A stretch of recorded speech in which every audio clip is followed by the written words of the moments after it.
bonjour, c'est Florent Pontier du blog French Potential.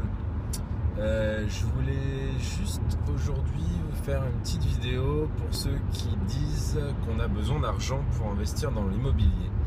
Là, vous voyez, je suis en voiture et en fait, je rentre d'un rendez-vous avec mon courtier qui m'a cherché en fait un emprunt pour un financement en fait pour mon deuxième appartement en acquisition.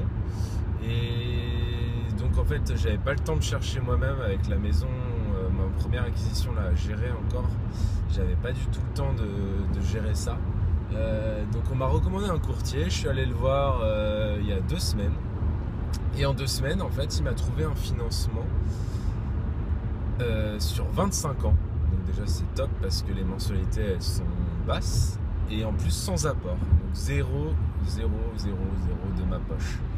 Donc voilà, pour ceux qui disent qu'ils n'ont pas d'argent à mettre dans l'immobilier pour investir, on peut trouver des financements sans apport. Alors après, effectivement, il faut avoir un travail parce que les banques, elles ne vont pas vous prêter d'argent si vous n'avez pas de CDI ou pas de travail. Enfin, après, toutes les situations sont différentes. Mais bon, moi, je suis en CDI et j'ai un peu de côté aussi. Ce qui permet de dire, regardez, moi j'ai pas d'apport, mais j'ai quand même cet argent-là que j'ai éventuellement sous la main si jamais il y a un problème. Donc ça, les banques, elles aiment bien. Donc c'est pour ça que, notamment dans le livre que je propose gratuitement, je vous dis qu'en fait, une des étapes, c'est vraiment mettre quand même de côté 2-3 salaires. Parce que comme ça, vous montrez à la banque que vous pouvez épargner, que vous savez épargner.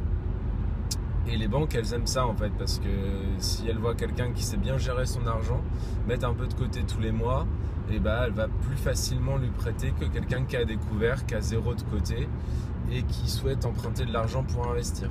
Voilà, donc c'est une logique qui est ce qu'elle est, mais malheureusement, si vous voulez investir dans l'immobilier, il faut que vous mettiez le moins possible de votre poche et que les banques vous financent. Donc il faut rentrer dans le moule, dans un minimum dans le moule, voilà.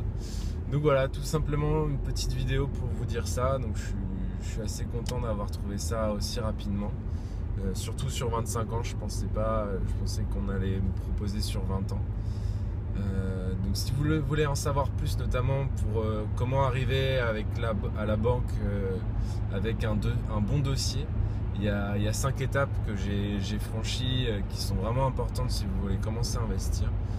Ces 5 étapes, je les décris dans un petit livre que vous pouvez recevoir par email. Tout ce que vous avez à faire, c'est cliquer sur le lien qui va être en dessous de la vidéo si vous êtes sur YouTube, ou au-dessus si vous avez vu la vidéo sur Facebook. Voilà, et ben je vous dis à bientôt et bon réveillon pour bonne année, puisque je pense que cette vidéo va sortir début 2017 ou fin 2016, toute fin 2016. Donc je vous souhaite une bonne année 2017 et plein de bonnes choses. Pour ma part, ça va plutôt bien commencer là. Voilà, à bientôt, ciao.